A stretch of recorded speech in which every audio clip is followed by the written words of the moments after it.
We have a weekly podcast, which in the way that we normally do it, it's we just record it, do some edits, and it becomes a podcast that lives evergreen forever on our podcast platform where people will listen to the audio on Spotify, Apple, Google, all the places that they can listen to it. And then we have the YouTube. We always film it so that sometimes there's some video cues and stuff like that. So I started asking about some topics and wanted to do this live today. So thanks for joining. Comment as you wish. I'm going to take a look over every once in a while if I can do something, but it's going to be really fun. We're going to be really interactive today. But first, I want to start out with a shout out. Something I've started doing on my podcast here recently. I champion disaster companies, contractors, specialists that do disaster recovery, whether that be fire, water, mold, bio, anything inside of this restoration space. I champion those companies. I did that for 20 years, and now I am a coach in that space, but I just absolutely floored by that. And I particularly, no bias here, but I particularly like to mingle with smaller and medium size because they just get it. There's still that want, that hunger, and that desire, and they also don't think they know everything, so the egos are still low. You get some of the big guys, and no offense to the big companies who I know a lot of, it's just a different feel, right? So I like to give a shout out to interesting or powerful or unique or whatever contractors, and some that I know, some that I just met. But one that I ran into, I was in Anaheim, California 2 weeks ago, and it was a room full of restorers, and there was a lot of great people there. I could mention all of them, but a good friend of mine, Adam Redhead, owns a company in Anaheim called Restoration Heroes. I met Adam in 2019 at we were having a summit for the Alliance of Independent Restorers in Boulder, and Adam comes from a different background, different business, but he's good at business, and he just had a heart that wanted to start this company, and he had in his mind how he was going to develop it and build it based off of the limited amount of what he knew. He had done he'd spent a year getting his certifications and learning what he needed to learn and discovering stuff. He came to this summit and had 120 people who all thought completely different than the way he had learned that he was supposed to run it. And he just went back to his Anaheim and said, I just tore my whole idea down and just had to reconstruct it from the ground up. He met one of the guys at the conference that he really connected with, and he flew out and spent a week with them at their company as a tech. Said, I want to work through the week in all positions. I would like to see what it looks like. We're never going to be competition, so why not? He did that, went back. Fast forward to now, he's got a great brand. He's doing so many things right. Onboarding the customer, super good. I wouldn't say that the talent acquisition problem has been a problem for him, but he's got a good team that attracts a lot more people. Great culture. He's doing a lot of work, a lot of business in a very, very saturated market, but he knows who his client is. I'm not going to throw out his revenue because everybody gets into that and says, somebody's doing more. There's always somebody doing more. He is happy with where he's at, trying to improve processes, become more profitable, and then find better ways to take better care of his team. But this is an owner that delegates, supports his team. So big shout out to Adam Redhead with Restoration Heroes in Anaheim.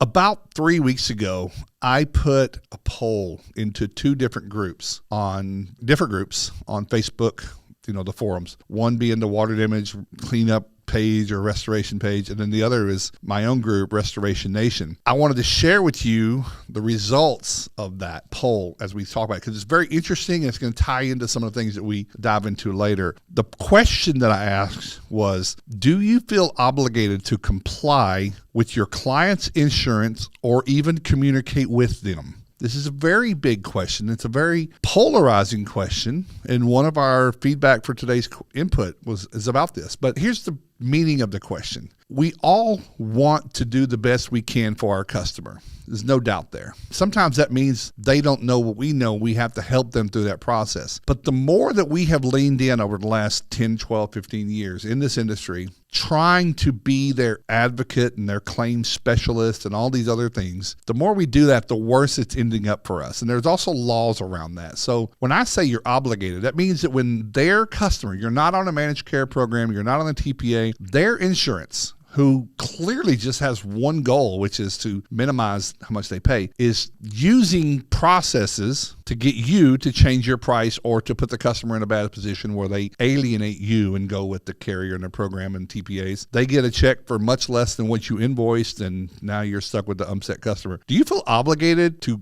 participate in that mind screw. It's what it is. They're just screwing with your mind. They're using their power and leverage. Do you feel obligated? And do you even communicate with them at all? Because the more you communicate and participate, you become part of their game. You become a chess pawn piece on their board. So one group, water damage group, whatever, water damage restoration group, it says it had 40 votes. 40 people decided that was a question they wanted to push a button for. For the yes answer, there was 25%, 10 people. 10 people said yes, they feel obligated to work with their customers' insurance. And maybe those are program and TPA vendors. I don't know. If that's the case, that's an automatic default yes. 50% said no.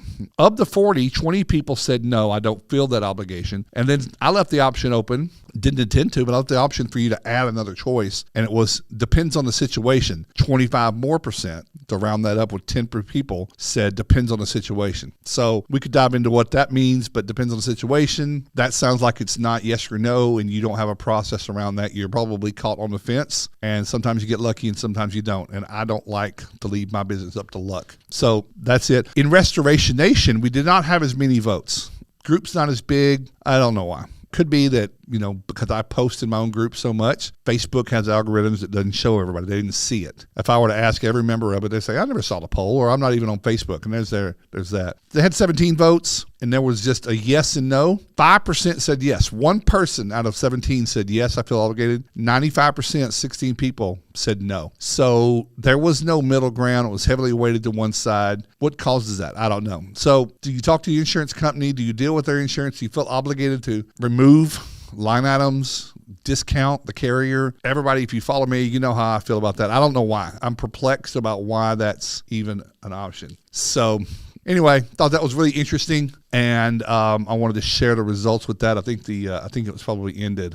So those watching, if you want to throw some comments in there, how would you have voted in that poll? If you did or did not, would you have voted yes, I feel obligated, or no, or C, depends on the situation? So drop that in there, and I just want to keep moving forward. The rest of the podcast I wanted to, and how this all started was I dropped into a couple of groups, into a big chat group we're in, even over on my LinkedIn. I was a little bit at a loss of what to really talk about today. This is my third season of a podcast, and there's some days I just felt like I've talked about a lot of things repeated times, but some things need to be talked about more. So I just asked the question, I have a podcast to do. What topics would you like to talk about? And it was the right thing to do because it gave it a lot of feedback. So what I decided to do with that is just make today's show about addressing some of those, because there were so many. They were all good. As a lot of people tell me, I don't like anything to be tomorrow or next month. I wanted to cover them all today. So I'm going to go through some rapid fire. Some of these are redundant. There are a lot of things were asked pretty much the same question, but in a different way. We're going to kind of condense those. But I want to thank you, William and Johnny. Hey, Johnny, how you doing, bud? Hadn't seen you in a while. William and Johnny, and hey, Robert said C, depends on the situation. Fair. So when I ask a question, what topics would you like to talk about? These aren't in order. I think some are very, very important. We'll get to them. We'll spend a little bit longer. James Groves, good friend of mine, hole in the wall, drywall and restoration out of Orlando, and also a location, I believe, in Birmingham, maybe now Atlanta, really scaling his business in the drywall repair as well as restoration mold out of Florida. Said employee appreciation. I think that's a topic that is broad and wide, but it's certainly huge. This is one of the ones that a lot of these questions tie into the bigger bucket of culture. But employee appreciation is what are you doing to show your team beyond financial, beyond just walking up with an obligatory pat on the back saying, hey, you're doing good. Good job, Beaver. Instead of that, what are you doing to actually show your team that you appreciate what they sacrifice, what they do? So when I talk about sacrifice, first off, I'm a black and white kind of person. You got a job to do. If you take a job, we're in the emergency services business. Most of you all do emergency services. It's going to require this is not 9 to 5. It's going to require doing things that are outside of the scope of what a lot of people do for a living. That's the job. Of course, you appreciate people and you're going to show them, but I don't believe you can't take people out of what we do for a living to make them feel better. And I think that's happening a lot in the business. But employee appreciation can be shown in a lot of ways. I'll talk about James. I know James personally, so he's a chef. I mean, that dude can cook, and he's grill master. They cook big meals at work together, whether it's a breakfast or a lunch once a week or a bigger meal. He'll make something at home. Like, he's making some really cool stuff. And so that's one of his ways. I know that appreciation comes in the advancement in career paths. Are you asking the right questions? Do you have the tools you need to do? I don't mean the physical tools, but do you have everything you need to do to be successful? What does success look like for you? Are you getting there? Are you following the path of what you thought you were going to be following? All these things are employee appreciation. So big topic. Thank you, James, for throwing that one in there. Next question is from a newer restore based out of Houston, Texas. And, most of these are from people I know, right? So Aileron is new to the industry and the heart of a saint. And he's brand new, trying to start this business, and he went and worked in Florida. Some things went well. I say Florida for Hurricane Ian. Some things went well. Some things didn't. Just like everybody, we all have learning curves. So Aileron asked a question about partnerships, JVs, which are joint ventures. I had to ask him what JVs meant. I was thinking junior varsity. And creating constant leads for a startup company. So partnerships and joint ventures probably fit into one bucket. And I know that Aileron's talking about he went to Florida, teamed up with some people, and they were supposed to collaborate to create more capacity, resources. Some of them were stronger in areas and others weren't. Some of those didn't go well. If you're going to create a partnership or a joint venture with anyone, there's a couple things that you have to do. First, don't chase the opportunity. Look at the opportunity of who you're working with. Don't chase. It's risk. We could make a lot of money if things go well. But if you don't know the person you're teaming up with, or if you just met them, if you put on one of the groups here and said, hey, I'm going to Florida, who wants to team up? You're going to have 50 cowboys that all think they know what they're doing. None of you know what you're doing. And you're going to team up, and it's going to be a bad situation because it's a whole different ballgame. Chasing work and 5 states away, contracting laws, licensing laws, et cetera, et cetera. Create an agreement. Create a physical outline of obligations, expectations, responsibilities, and accountable. Who's doing what? Who carries the invoice? Or who carries the license? In Florida, you had to work under someone else. What are we providing? How are we tracking what we're doing? And how are we going to make sure that we're made whole at the end? You have to have those hard questions answered before you do it. It feels like you've got to hurry and it's got to kick off right away and you don't have time. You're wrong.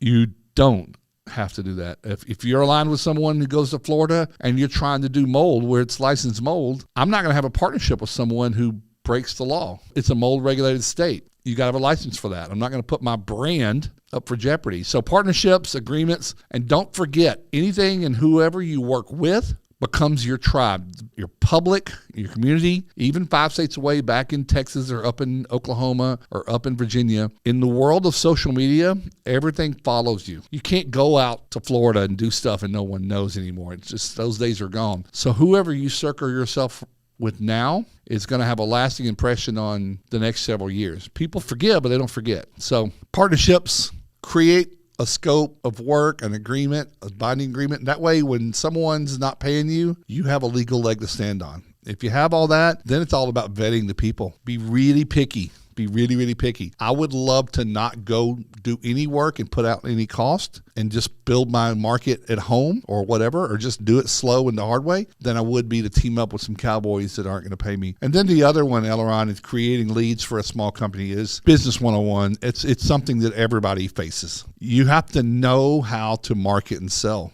I don't care if you're selling widgets or if you're shining shoes or if you're selling cars. There has to be an acquisition of leads. That's the top of the funnel. Without that, it doesn't matter how good a job you do. And I know you know that, but as a water damage restoration company, your community needs to know what would make you hire you. Where do your eyeballs when you have a flood or a fire? Or if you're calling the insurance company, maybe you need to be on the programs for a while. But SEO plays a big part of it. Pay-per-click, all of it costs. It's an investment. That means the job that you are doing cannot be discounted. You need to price your work profitable so that you can afford money to put together a real digital strategy, possibly hire someone, possibly, use a service or a source that pays up for that. But paying for leads with plumbers or lead gen companies or TPAs is going to stall your growth because you might be busy, but you won't be profitable. Being busy doesn't make you grow. Profit in the bank makes you grow. Hope that helps that question. Any comments about that? Anyone agree or disagree with anything I say here? Hit me up, make a comment. I would be happy to have that conversation. The next question, back to, again, like what James said, more culture. Trey Raines, our buddy from Raines Restoration in Maryland, culture hire over skilled workers. And I know Trey well, and he's talking about hiring people of value instead of valuable people, which means they've got to fit what your company is. They can't just be skilled and be dumbasses or thieves or unethical or not transparent or have no empathy. That's not going to help you. It helps you do the job, but it doesn't help you grow your company. So consider to run a company. Everybody uses it, like Chick-fil-A, whether you like them or not. They are able to attract people, young men and women. They start at the bottom and they grow, but they've got all the key characteristics, and I use that word. Core values, whatever. I want people with characteristics that match what we're trying to do. I know that if I need to have a lead technician or a project manager that needs to know how to be adaptive, I need to hire someone with the characteristics of creativity, confidence, ingenuity, so they can create solutions and even take a risk and jump in and try to do something without, it's the whole don't ask for permission, ask for forgiveness. I don't need people who are just going to show up, punch the clock, and ask me every question about do I turn right and do I turn left. I need those people. I need people with an overwhelming amount of empathy, or not overwhelming, that can go too far. Empathy that matches with my core value is that we are empathetic. We may have a process, we may have a protocol on how we do things, but the first thing that's important is our customers. And if we have to bend a little bit of a policy because that customer needs a little bit more from us, a little more time, a little more work, a little more, holding their hand, listening, then I want someone who's going to be compelled to do that and even call me out as a leader saying, I'm doing what the core values of your company, the reason that I agreed to sign on and come aboard, it was because you said you did this stuff. Now that I'm here, and if you're not letting me do those stuff, then you lied.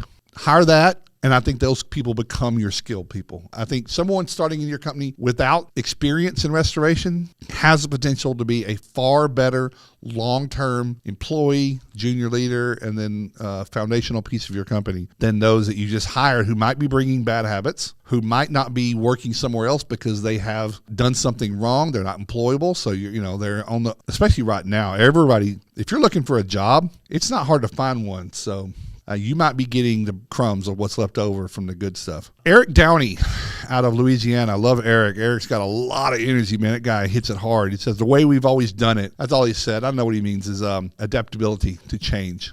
Our business, our industry, everything is changing right now. And I blog about this. I talk about it on podcasts. And I think that in some ways we're stalled the way we've always done it. We don't want to be the only one that does something in our market. We don't want to leave Xactimate and do T&M because all the excuses, which none of them are legitimate. But I think if we don't change, we're going to be like everybody uses Blockbuster and the phone book and landlines and people that put all their energy in. Look, I don't know 5 years from now if brick and mortar stores are going to be nearly as big as they are right now. I'm watching a lot of chains that we've had around forever go out of business. I saw a link today, a story that the United States Postal Service has suspended work in 6 states. First off, very few people use the mail anymore. Everything's gone digital. And I think there's other services out there that have beat them, and they didn't adapt. And you've still got the same type of culture at the Postal Service, and I just don't think that scales. So Eric's right, the way always been done. Robert Moree, thank you. I think you're on the call today. I know some people are coming and going. Right people, right processes. Sounds like you're a big fan of Jim Collins and Gino Wickman, EOS, and Good to Great. You got to hire the right people, back to the culture, and you got to have processes that match what those people do. Your process can make up for the quality of your people to some point, but it's not a replacement. Your process being good doesn't mean you can get a lower caliber people. You should be getting the best people you can. Can you afford them? I think yes. Your prices should reflect what you charge the consumer. If you're going after the right customer that will pay what you're worth, they'll go after it. But the wrong people can't do the job. End up having issues with staff, with the wrong people. And all you can do is extreme ownership, point the finger back at yourself saying, well, I hired them. I screwed up. I did this to everybody else on my team. I brought somebody aboard that doesn't fit the culture. So, Robert, that's along those lines. You and I talk about it a lot. We all do. Darren Miller Darren Mills is one of my favorite restorers. You talk about a heart of a saint. Darren's in Canada, way out in West Canada, beautiful place in Chilliwack, out near Vancouver. And he had a few things here, again, crossing over into culture. Create leaders in the company, attraction marketing for prospects, and creating SOPs. Attraction marketing for prospects. Create leaders in the company. Yeah, that's a big topic, but we're not going to talk about that. But attraction marketing is something that we have coached on here. We've done a seminar about it. You need to shift over a lot of the funds and the money that you use for your marketing for jobs over into creating an attractive funnel for good people. Are you a place that looks like it would be great to work at? What ads are they responding to? I'm writing a small course right now about writing a great ad to hire someone, whether it be Indeed, LinkedIn, compelling copy, it's copywriting, compelling copy format, things like that, that make someone stop for a moment that might be of high quality, that has a future in their vision and their dashboard. And it's like, oh, that looks like a place that matches up with something better than what I'm doing, that I like what they're saying. You're painting a picture of what the future might look for them. Here's what I'd like to tell everybody here. I love this topic. I think it's a huge one. Do not put the job description in the ad. It's a word wall. Many people will disqualify themselves based on what you are requiring before they even have a chance to show up and see if you might say, well, I'll train you to do that. Examples. We'll be doing psychometry with drying. That sounds like a big word in science, and some people may say, I hate science. I don't want to do science. I want to help people, but I don't like science. It's required part of our job, and they'll grow into it. What about must be good at math? Cancel me out. I don't want to do math. Must work nights and weekends, lift 75 pounds, on and on and on. I mean, listen, all these things are required. It's very fair that this is part of, they need to have the transparency of this, but not when you're trying to get them to come into your office to meet you and your team and see what you're about, because they may, when they come in and sit with you and you say, this is what this job is going to require, and you might not be there yet. So I have different tech levels from 1 through 5 per job. You might not be there yet, but you can get there. I don't need an excellent person at math. We use apps. I'm going to show you this stuff. I'm going to give you an opportunity and show you a trade that's going to create a career for you that you could one day own your own place. But it starts with coming in, and I need a couple of good years. I need people like you to help me build this company. Bring people in. Don't let them disqualify themselves. Be attractive. What do your reviews say? Your reviews online, Google, Yahoo, wherever, they're great for the customers. What about for other people to say, I want to come work for you, but you've got bad reviews. You got a 3.0, you got a 2.1. As opposed to, I've got a lot of reviews at 4.8, 4.9, and every one of them, if I look them up and read them, it looks like somebody in your company intentionally responds back to every person like they're a part of your family. That's a place I'd like to work at. They read the reviews. It has employees' names in it. Great working with Victor, Barbara. This is attraction marketing. By the way, you share those in the ad with don't take our word for it. Look at what our customers say. Creating SOPs. Oh, Darren, that's a big one that everyone asks. That's not here. It kind of goes back to, if you're delegating, if all of you, if it's your job, if you're the owner and you've decided that your role is to create SOPs, that means you've got to stop doing other things and teach other people to do stuff so that you can do what you need to do. Otherwise, no one does the thing that you want to get done. You're running the jobs and no SOPs are getting built. The workers are just, every day's a new day. There's no process because there's no SOPs written, but you're the perfect person that agreed to do it. You've got to get out of the truck. You've got to get out of the business and put someone else in charge. If someone else is in charge for creating SOPs, how many do you want from them a month on what topics? How do you acquire a list of which ones to do in what order? Writing an SOP is not difficult. You start with the outcome and small bites. We are coaches. Toby's a coach with Trainual. We show people how to not only create SOPs, but put them into a beautiful platform where through their tablet and their phones, everybody has a hiring process. They go through the employee manual. Before they get started, before they ever get in the field, they have to complete all of these modules.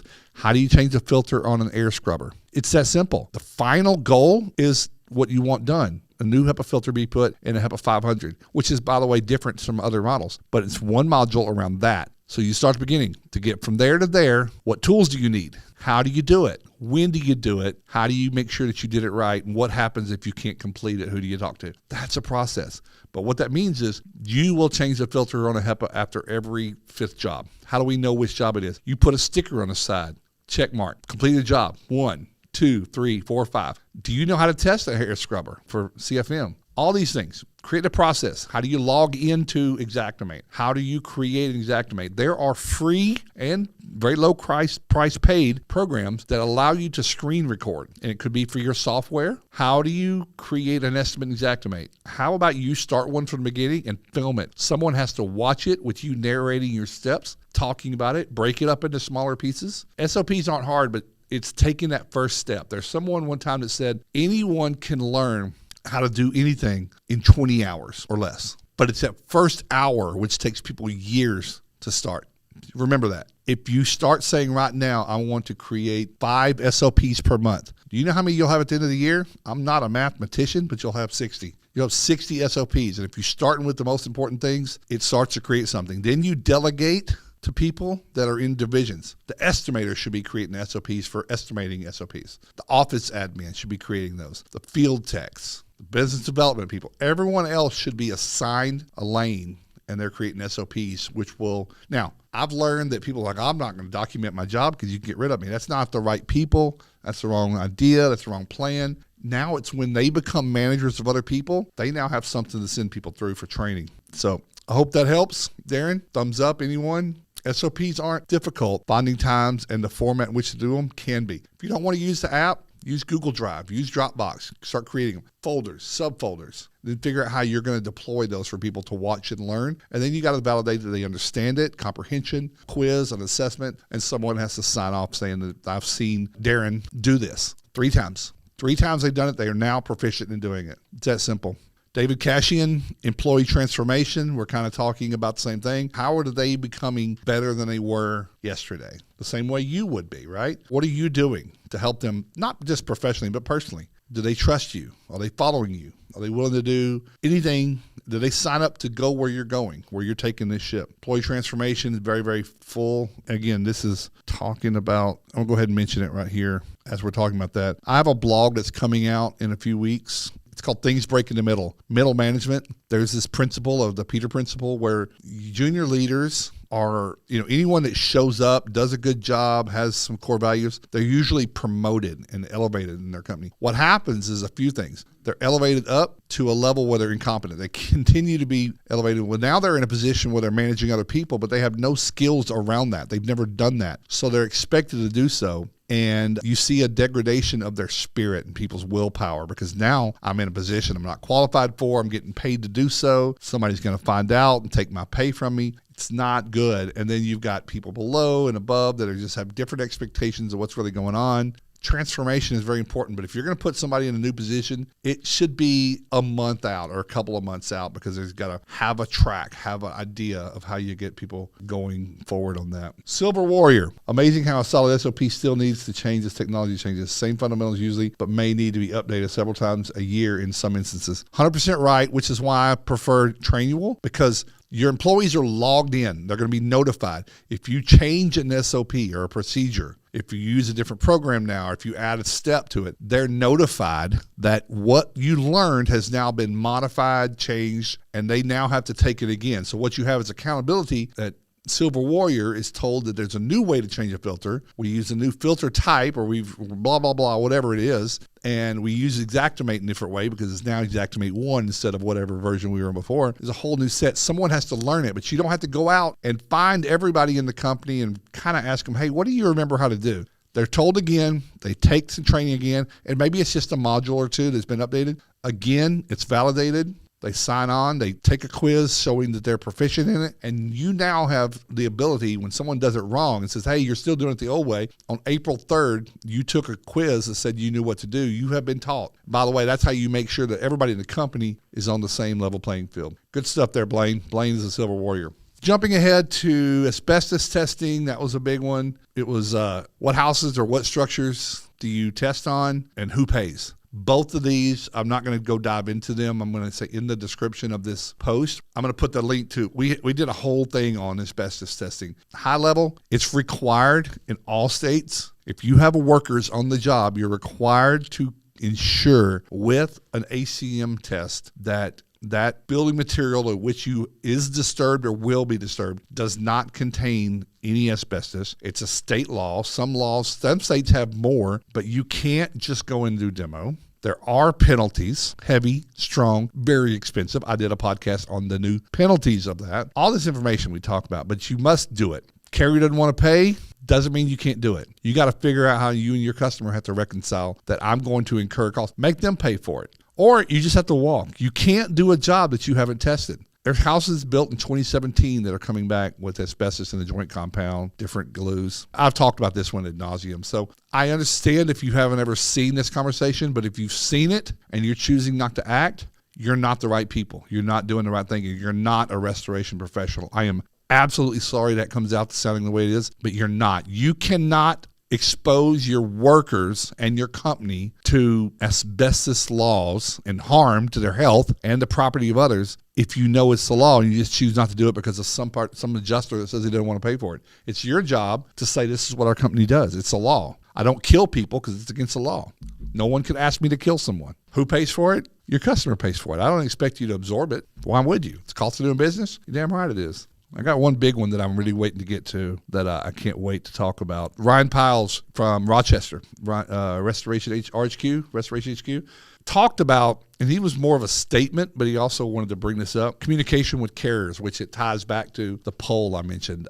The question was, there's such a divide in our industry about who will and who doesn't and how they do, and that's going to be the truth in any trade or industry or business model lane. I think, again, we enthusiastically want to help our customer, and one of the ways that we can help them is knowing kind of our way around these complicated insurance issues. Number one, though, we can't read their policy, so we can't really identify and ascertain what they're covered for. So there goes that. We don't really expect that adjuster to be able to tell us what we can and cannot charge. Xactimate charges are not your price. What Xactimate has in their portal, you're supposed to modify it. It's not your rate. So carrier wants to know what your scope of work is going to be. Well, I've never dealt with carriers, guys. I have owned and operated. I worked in some $500 million a year companies, and then I've owned my own company and exited that was extremely, really good. We didn't talk to carriers. We created a scope of work, a work plan,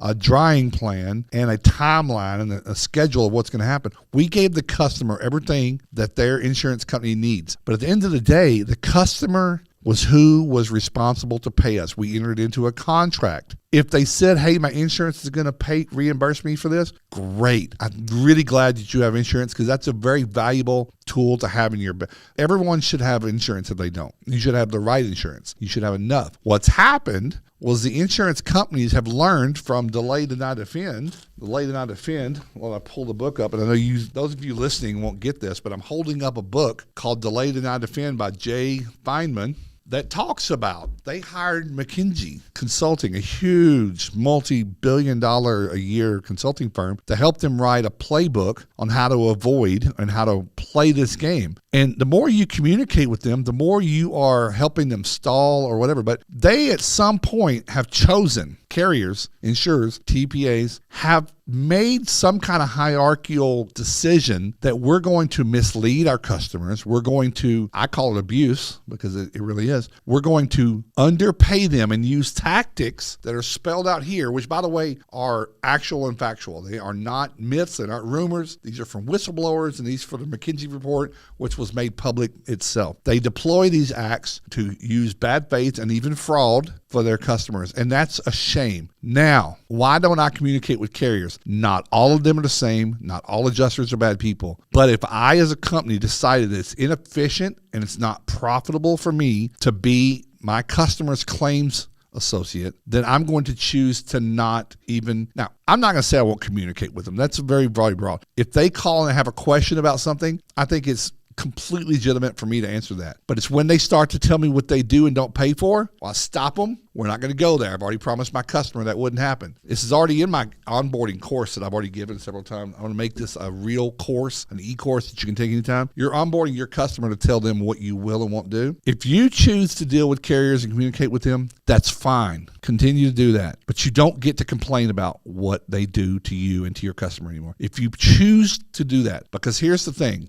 relationships mean collaborative relationship means that we have a unified, the infinite and finite game. We have a unified goal, which was to help this customer get life back to normal. But if one side is trying really hard to do that and the other is working opposite, it's not a relationship. It's toxic, it's harmful, it's confusing, and it's expensive, and it really, really is going to make your customer choose teams. And unfortunately, if you don't spell it out, the customer is going to choose their team, not yours. They don't want to be dropped. They don't want to have to pay anything else, on and on and on and on. You got to win that game. Now, to Ryan's question, I'm not here to say what you should and should not do. I just want to talk about the elephant in the room and exploit what happens and end with this. I was extremely successful doing this. Whether or not you want to believe me or not is way outside of my ability. But what you can do is talk to some people that have finally agreed that this is the way they're going to run their business, and then have this moment where they say, why didn't I do this before? Why does anyone even deal with these carriers anymore? It's a scheme. It's a game. Okay? But you can do what you want to. Clearly, the polls tell me that 25% of people in some sections do, and some of you even answered it in some cases you do. I don't know what those cases are. And it's up to you to run your business. I have clients that don't completely align with my view. It's okay. They didn't hire me to change their mind. They hired me to help them run their company. You're just there hired to help that customer be made whole again. But you have an obligation to your company. So giving discounts back to the carriers doesn't match. It doesn't work. Manny Pozo. Manny is in Miami. Great store. A lot of bio, a lot of different things. He asked about finder's fees for adjusters. Yuck. No. I don't know why. I mean, I know in Miami, a lot of people do it. I know in every market, some people are paying adjusters a kickback. Again, just like my last one, if you're willing to do business, and back to ailerons, partnerships and JVs, if you're going to do work with people that'll do things that you want to do, you've got to own that. If you're going to work with adjusters, if you think you're going to work with adjusters that only are giving you the job because you're giving them a kickback, which by the way, they're paid a salary from their company to take care of a customer. They're now doing side work. This is no different than your employees moonlighting, taking money from customers on the side. You might not have expected that from me, but if you're willing to play the game where people get kickbacks, you better know that your staff, you're giving them permission to do so. Oh, well, I would never tell my employees I'm doing this. Then you're not being transparent, and you're probably going to have a bigger problem. So Manny, just to be clear, Manny doesn't do this. I think this could be said for PAs, and plumbers aren't the same, but I'm not a fan of paying plumbers, and I'm not going to get into that on this call. So Manny, I know Manny's just saying that what's my thought on that? What's everybody else? Do you pay adjusters for jobs? I could be completely delusional here. I did not think or know that was as big a problem as it was. I've known lots of adjusters, independent, more than employed independent adjusters. But here's the thing. If you start giving people kickbacks, you're now complicit to the activities, and that if their office or their entity or the insurance or anyone found out, you think you're being blacklisted now for just being expensive? Wait till they find out that you're doing kickbacks and they tell everybody else about that. It's not the kind of heat you want, right? So I hope that answered your question, Manny. I don't know if Manny did or was watching or will. Another one that I really, really like, which is, what's the right size of growth for a company? When you're growing, where do you stop? I think that's what he's asking. What size is the right size? First off, the obvious answer is that's going to be different for everyone. It depends on what you want. It's your goals, guys. We work in EOS. We do traction EOS. You're supposed to spell out a 10 or even a 5-year plan, a 5-year goal. Kind of as a roadmap, as a GPS about that's where we're trying to go. But you've got to have the idea, why do you want to get there? What is 10 million? What is 20 million? What does 30 million look like? Do any of you know what it's like to own or operate a $30 million fire and water damage restoration company? I can tell you right now, especially if you're struggling with infrastructure and staff and help, you're going to need people now. You're going to need a CEO. You're going to need a lot of people that you don't have right now, because you can't do all that. You grow to become having $10 million, $30 million problems, and they're huge. Mistakes are costly. I'll say this, my experience, nothing more, nothing less. From knowing people, having grown my own company, I feel that the sweet spot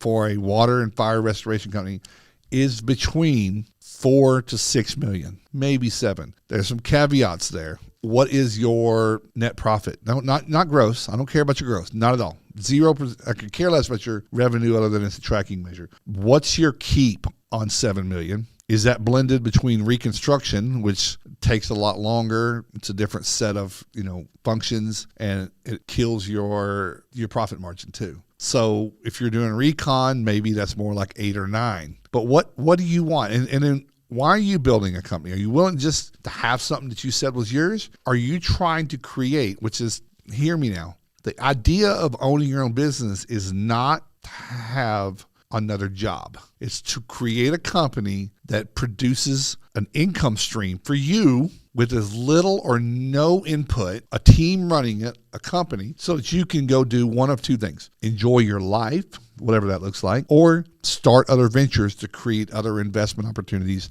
that create more money for you.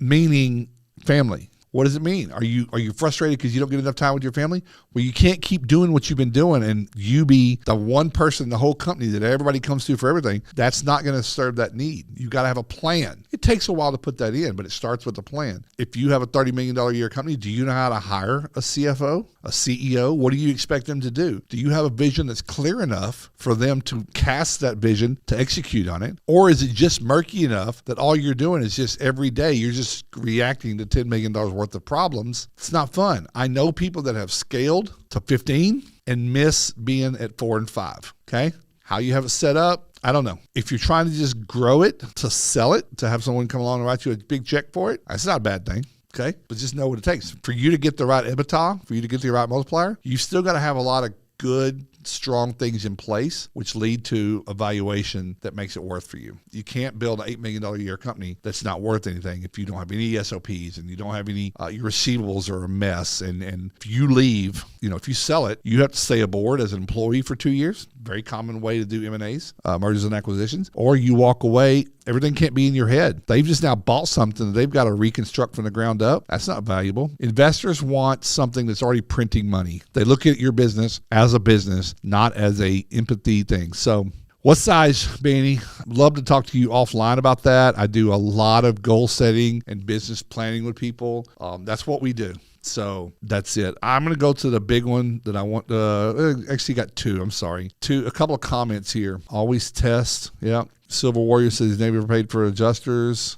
Yeah. Going to lunch, having a relationship used to be a good thing. Same way, Blaine. I had relationships with adjusters that were great. They had a client that needed some help and they trusted that I could make that job a success and they would give that to us. I will say that on the residential side, that's probably not nearly as prominent, and Ryan Glasscock is on the call. In commercial, those relationships still exist, but you've got this captive issue. You got adjusters aren't allowed to have those relationships, recommend you unless you're on the program. Then the program, it goes through that process. So it's the relationship part is gone. Ryan Glasscock, people are the key to your company's growth. Yeah, no one grew a beautiful, profitable, big, functional company all by themselves. I think that's probably not even accurate as much anymore, but not what we do. There are people who have online businesses that sell products that it's all automated, it delivers, and it's just one or two people. They're doing 7 figures. It's a great business model.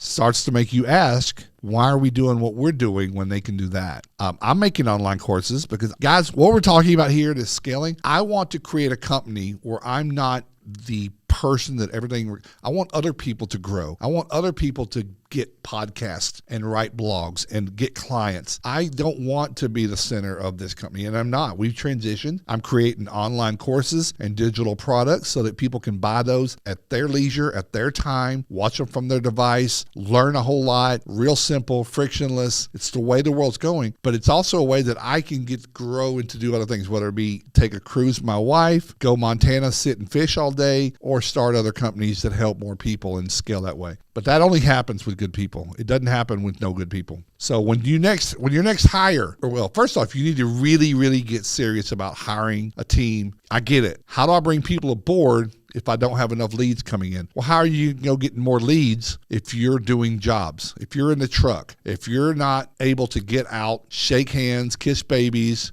get the phone ringing, get everyone in the market to know who you are because you're doing jobs, that's a trap and you're stuck. Dan Cucino, sorry if I said that wrong. Can you break down a 5 million company for us? Dan, tell me what you mean real quick. I don't want to go down. What do you mean break it down? In what form? How would you like that? What specifically would you like to know? How many employees? What percent is what? I hope he's still on here. If not, I've got to kind of guess, but I'm going to give him a second to answer that. I'm going to keep watching for Dan's thing, but I'm going to go back to something. I got 2 more topics and we're going to be done with that, and I'll have questions.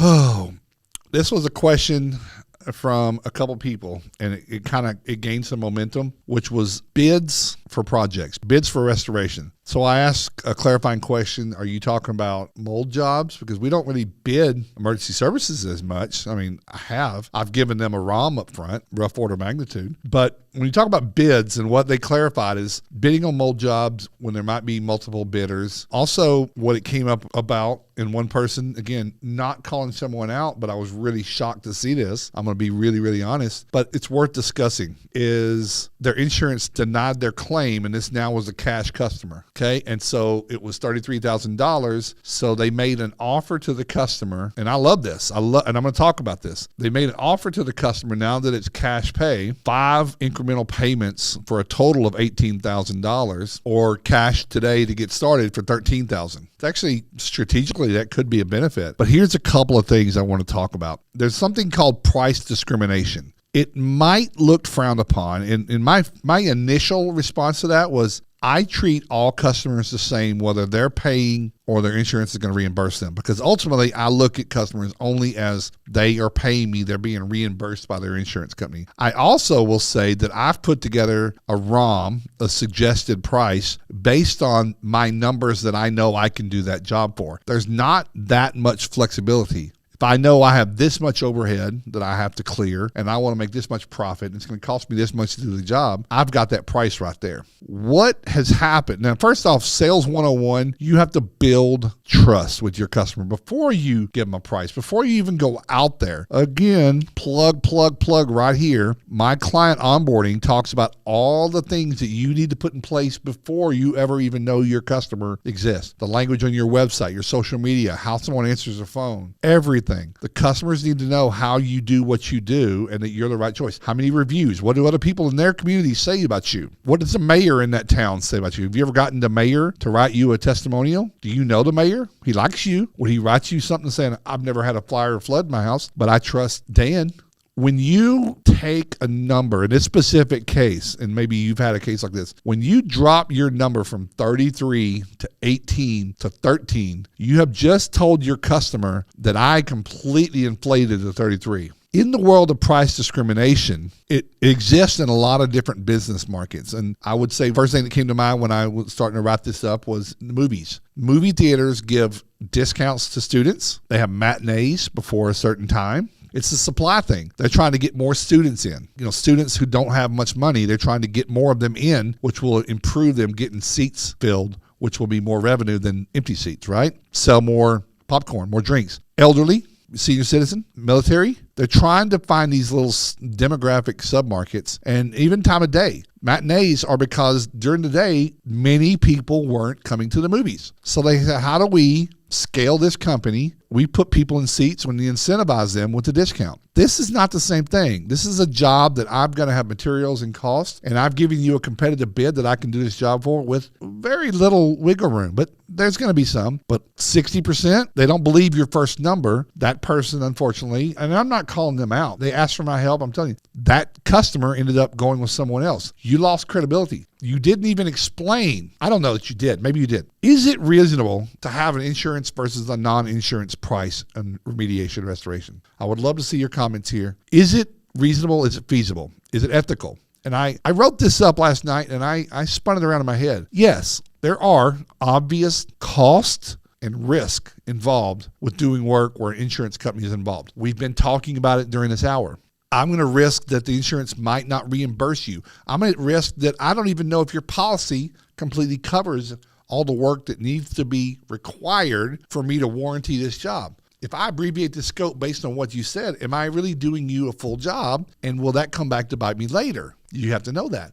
I'm running a risk of you, the homeowner, business owner, getting the check and not paying me. I have lien rights. I can sue you. But now I'm going to incur extra costs and time. That money is different over a period of time. And in working with the insurance company, the price might be higher, but because I have absorbed more administrative and operational responsibilities. I have to document differently. I have to have more conferences and conversations. And now there might be third parties. And I might be doing stuff on this job to document the job for the carrier, which you're doing them a favor. You're Tom Sawyer whitewashing. I might be doing things that I wouldn't have had to do if it was just you and I. So, of course, my job's going to be different priced. But if you want to pay me direct, but why didn't you offer that in the beginning before the talk of insurance? Tell the customer, I've got two prices. Insurance, I got to wait, or non-insurance. You now have positioned yourself with an alternative for your customer. You've gained trust, but if you don't describe why your price might be different to your customer, they're forced to come up with their own reasons why in their head, and you may not like their decisions. So selling is selling. Bids are bids. Doesn't matter what you do. You got to learn how to sell. That's just, I'm sorry, that's just it. But present a great bid, great scope of work, clear what the outcomes will be. Put in there the stakes if you want to. I always say, when I'm doing my course, this course will give you this result. Here's what it looks like if you don't take the course. And everybody knows it. It's not manipulation. But if you don't change, you're going to keep not knowing what to do and getting what you've been getting. So buy the course, $100, $200, $500, whatever it is. Move away from that pain. That education will create more revenue for you, not only immediately, but over the next 20 years. That's a proposition. What does a healthy house look like? What does a rebuilt house look like? Insurance isn't going to pay. Now they're going to hire the least qualified person who's going to cut corners. You got to talk about that. So listen, a lot of bad things can happen when people cut corners, especially on the mitigation side. You possibly could have someone in the house have a negative effect from a health feature, and you don't even know why. You're just going to find out that people are getting sick. You're not going to trace it back to this improper remediation, and you're going to the doctor, and the doctor doesn't know that you had a flood. So you've got to really be the expert in that, and that's what bids are. Bids are positioning yourself as the expert in a way. So insurance, non-insurance, I think that there could be. I just think you got to be really, really clear and careful and consistent on how you always do that. Because if you do go to court, if you ever went to court, you need to have a track record. Say, this is how I always do it. And give them cases, give them examples of other projects where you bid it two different ways. Then you have all the legs to stand on. So think about things with the end in mind. The last one, thank you. That was from Paul and Marshall. Thank you guys for that great topic. The last one came in from Christina. Christina happens to work in HR for a very good company. And she's talking, again, we're going to come back to culture, but a different way. The burnout of the staff from after hours calls. And then going into that further, the issue is she said, it's not mandatory that everyone participates on the on-call. So those that do, the right people that are aligned with your company and realize that that's just part of what we do. And sometimes customers need help after hours. We're in emergency service. That's a promise we made, the big promise. But when you have a company where it's optional, which is on the surface a pretty cool deal, but those people continue to do it and other people don't, and those other people are still getting paid. Maybe they're hourly. If they're salary, that's another problem. But they're not making as much, especially if you have little incremental bonuses for after hours. And you got to be aware of that. And if you're getting compensated to work after hours and you need the income to do whatever it is you need to do, pay your bills or save, then stay in your lane. But what she's talking about is the burnout of people getting burned out of being always the one that have to go and then others don't. I believe you start to have this conversation in your head that says the money's not always worth it. I'm missing a lot of my kids' time and my family. They're all doing fun stuff and blah, blah, blah. And then I've got this culture where these other people here aren't required to do it. These are issues. And this is how the old saying is, if you treat all your kids the same, you'll be wrong half the time. But in your company, there has to be a standard. Everyone should participate. If they're in a position, and this is when we write up accountability charts for a position, you take people's names out of it because that means that position requires the same thing from everyone. Now, if people don't have some skills or match up or have alignment or want to do that job, then they're not going to be put into that position because that's where you're going to have this disruption of trying to get people to do jobs that they don't want to do, and they're not going to do it. They're just not. They might for a minute or a while, but eventually they're going to put up a wall and say, F no. So you have to say this position requires this for everyone. It's kind of like the whole, in sports, a participation trophy. Everybody, no matter if you tried really hard or you didn't, you're all going to get a trophy. That breeds a real resentment, and it doesn't cohesionally bring a team up together. And I'm not trying to bash this company. I'm not saying that this is what they're intentionally doing, but I think this is a result of these decisions, and it needs to be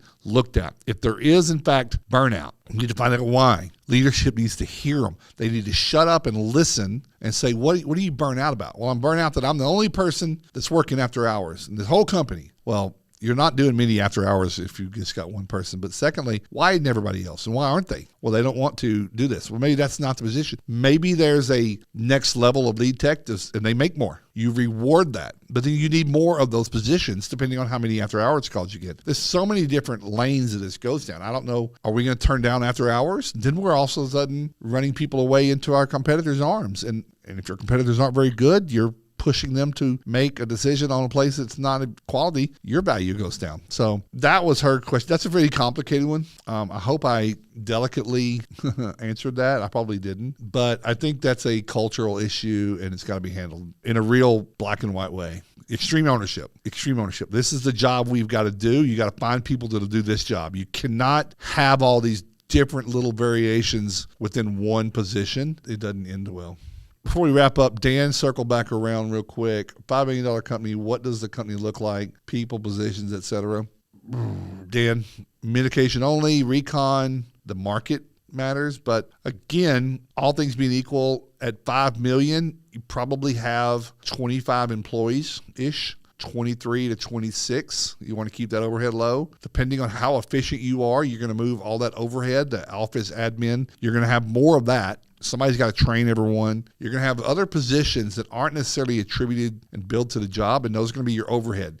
You want to limit those. You want someone that can train your team to do that. Both recon, you don't need to really scale a whole bunch with people and trucks and stuff if you're subbing that out. If you're self-performing, you of course got to have, your own staff and management of them. But one project manager in reconstruction, if that's what you want to do, a good project manager in construction that knows what they're doing, can manage schedules, can manage customers and subs, and is not burdened by other things. I see a lot of people in this industry have a position which a person is perfectly qualified to do their job, but because of the chaotic nature and other people being undertrained or shorthanded, those people are having to wear multiple hats, and they're not doing the one thing they're supposed to be doing very, very well, and they start to get negative impacts. So that's a big, wide open question, Dan. I think businesses go through these little notch levels. At $1 million, it's a different company than what you built, and a lot of people hit a real wake-up call at $1 million, saying, okay, it says now I don't know my numbers, now I need to know my numbers. My QuickBooks is a fucking bird's nest, now I got to clean up my QuickBooks. I don't know how to do that, so I got to get a bookkeeper. There's another cost. You might need a mentor and a coach on some level. We have several clients that are at that $750 to $1.2 million because they hit that point where they say, I now see that if I can get through this phase, I can go anywhere. You're going to move up. You're a project manager. It's become more qualified. Again, you're delegating a whole lot more. Your marketing has to go up because you now are no longer able just to market to the few little circles that you're already in. You need to reach outside of those. You're participating more in business development and acquiring. As you grow, Dan, I guess one thing I would tell you and what I tell all my founders, there's going to be a point in your business where your job is no longer jobs, projects. Your job becomes people. You're going to be responsible for growing people now and managing the people and what they need to grow, and they do the jobs, and you've got to be okay with it. Perfection, 80% rule comes back in. You got to be okay with 80% quality and coach them through the rest of it. But $5 million, you probably have an office manager, office admin. Maybe you have that much earlier, but at that point, you might have divisional managers. So you have someone in your mitigation, and sometimes people have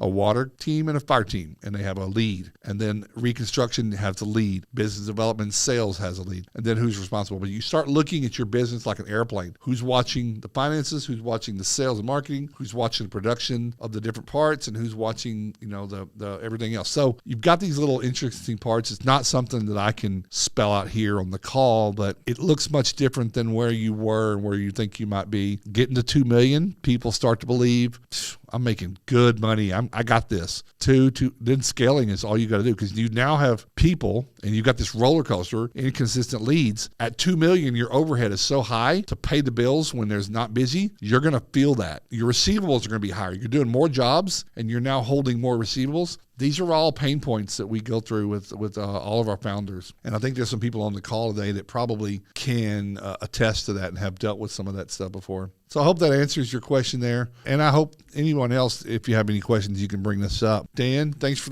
those that showed up. Ryan, let me ask this question.